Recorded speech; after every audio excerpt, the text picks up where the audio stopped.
Hello friends, welcome to my channel. And आज हमारा ये सेकंड वीडियो है चैप्टर इंफ्रास्ट्रक्चर पे। तो आज की वीडियो में हम देखते हैं कि state of infrastructure in India क्या है, इंडिया में इंफ्रास्ट्रक्चर की क्या क्या पोजीशन है।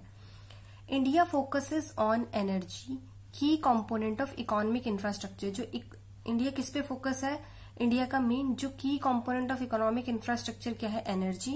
एंड हेल्थ क्या है, की कंपोनेंट ऑफ सोशल इंफ्रास्ट्रक्चर है। तो ये क्या है, दोनों एनर्जी और हेल्थ क्या है, की कंपोनेंट है। अब हम एनर्जी के बारे में पढ़ते हैं। Energy is an important factor in all sector. Energy क्या है, एक इम्पोर्टेंट फैक्टर है सारे सेक्टर्स के लिए। तो फर्स्ट है हमारा प्राइमरी सेक्टर। प्राइमरी सेक्टर से होता है basically agricultural sector. Energy is an input to operate tubewells and tractors. तो एनर्जी किस लिए चाहिए, ट्यूबवेल्स और ट्रैक्टर्स को चलाने के लिए।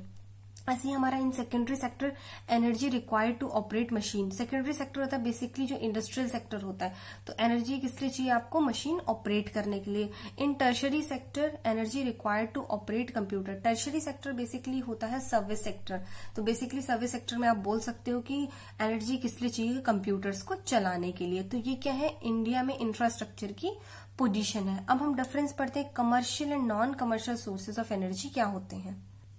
फर्स्ट है हमारा कमर्शियल एनर्जी। कमर्शियल एनर्जी में क्या आएगा आपका, कोल, पेट्रोलियम, नेचुरल गैस, इलेक्ट्रिसिटी क्या है आपके सारे कमर्शियल एनर्जी। कोयला, पेट्रोलियम, नेचुरल गैस, ये सारे आपके क्या है, कमर्शियल एनर्जी है। और नॉन कमर्शियल से, जिस कमर्शियल से आपको पता चल रहा है ना, जो बिजनेस ऑफिशियल पर्पस के लिए यूज हो, बिजनेस पर्पस के लिए यूज हो, कमर्शियल पर्पस के लिए यूज हो। और नॉन कमर्शियल आप बोल सकते हो जो घरों में यूज हो, डोमेस्टिक यूज हो। फायरवुड हो गया, एनिमल वेस्ट हो सकता है, एग्रीकल्चरल वेस्ट जो पेड़ पौधों से जो वेस्ट निकलता है, are non commercial source of energy. ये क्या है, सारे नॉन कमर्शियल सोर्स है।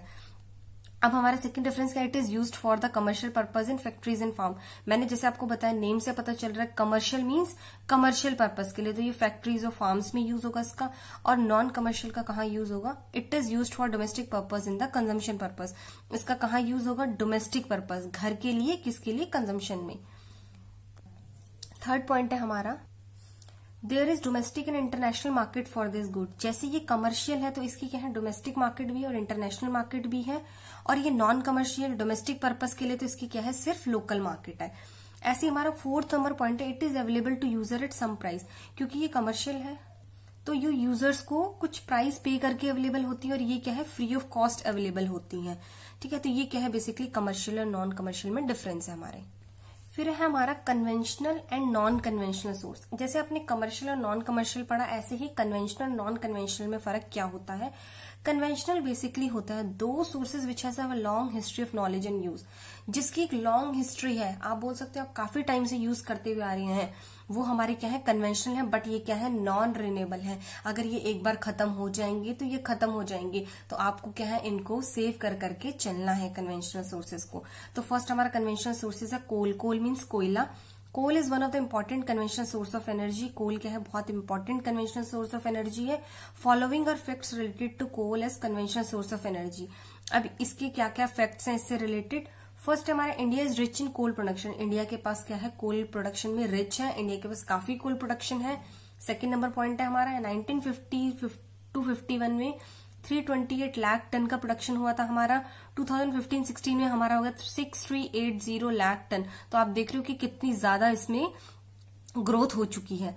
ऐसे हमारा third number point of the total energy produce in India 67% of कोल।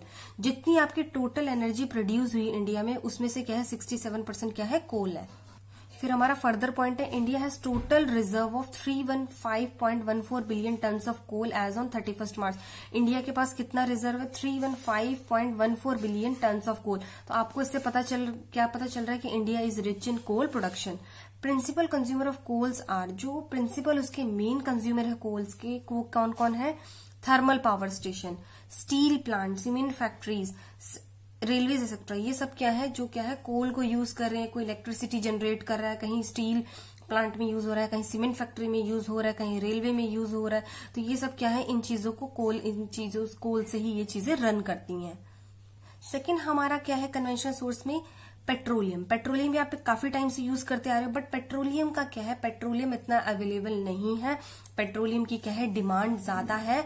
और हमारी इतना पेट्रोलियम अवेलेबल नहीं है, इसलिए हमें क्या है पेट्रोलियम बाहर से भी इंपोर्ट करना पड़ता है। Petroleum is another source of energy in India, but production of petroleum in India is less than it's demand. तो क्या है, डिमांड कम है और क्या कहते डिमांड ज्यादा है और अवेलेबिलिटी कम है, इसलिए हमें क्या है बाहर से इंपोर्ट करना पड़ता है। ऐसे हमारा थर्ड नेचुरल गैस है। नेचुरल गैस आप बोल सकते हो कुकिंग गैस जो होती है, जो आप घर पे यूज करते हो, वो हमारी नेचुरल गैस है। This is used as a raw material and fertiliser. इसको आप रॉ मटेरियल की तरह यूज कर सकते हो और पेट्रोलियम प्रोडक्ट में यूज होता है and as a cooking gas in household. और ये बेसिकली क्या है, कुकिंग गैस आप यूज कर सकते हो घर पे, तो इसे हम कहते हैं नेचुरल गैस। ऐसे हमारा फोर्थ पॉइंट है electricity. Main source of electricity in India are. अब इलेक्ट्रिसिटी के मेन सोर्सेज क्या है, इलेक्ट्रिसिटी कहाँ से बन रही है आपकी। फर्स्ट है हमारा थर्मल पावर स्टेशन। ये थर्मल पावर स्टेशन बने रहते हैं जो इलेक्ट्रिसिटी को प्रोड्यूस करते हैं। ऐसी हाइड्रो इलेक्ट्रिसिटी स्टेशन आपने देखा ना, डैम के साथ इलेक्ट्रिसिटी प्रोड्यूस करने की एक यूनिट लगी रहती है, जिससे क्या आपकी इलेक्ट्रिसिटी प्रोड्यूस होती है। ऐसे हमारा थर्ड है ऑटोमिक पावर स्टेशन, और ये भी क्या है सारे इलेक्ट्रिसिटी प्रोडक्शन में सारे क्या है स्टेशन हेल्प करते हैं और इलेक्ट्रिसिटी प्रोड्यूस करते हैं। फिर है हमारा after independence India started to rely on hydro electricity. Independence के बाद क्या हुआ, इंडिया ने ज्यादा रिलाई किस पे शुरू कर दिया, हाइड्रो इलेक्ट्रिसिटी पे, जो पानी से इलेक्ट्रिसिटी प्रोड्यूस होती है। But over the time we have increasingly switch over to thermal power as a source of electricity. But जैसे जैसे टाइम बढ़ता गया हमने क्या है थर्मल पावर पे स्विच कर लिया। और स्विच करने के रीजन ये थे क्योंकि हमारे पास क्या था, we have large reserve of coal. हमारे पास क्या था, कोल का लार्ज रिजर्व था। Coal, India is rich in coal production है, तो हमने क्या करा, ज्यादा से ज्यादा कोल को यूज करा। सेकंड क्या, installation of hydro electric station involve huge investment.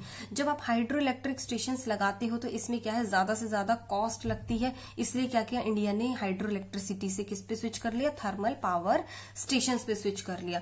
तो फ्रेंड्स ये हमारा था कन्वेंशनल सोर्स ऑफ एनर्जी, जो हमारे क्या होते हैं नॉन रिन्यूएबल भी आप इन्हें बोल सकते हैं कन्वेंशनल को। ऐसे हमारा नॉन कन्वेंशनल है जो आपके क्या है रिन्यूएबल है, जिनको आप रिन्यू कर सकते हो। ऐसे हमारे 4 कन्वेंशनल नॉन कन्वेंशनल सोर्स है। फर्स्ट है हमारा सोलर एनर्जी। सोलर एनर्जी क्या होता है, जो एनर्जी आपको सनलाइट से मिलती है वो सोलर एनर्जी होती है।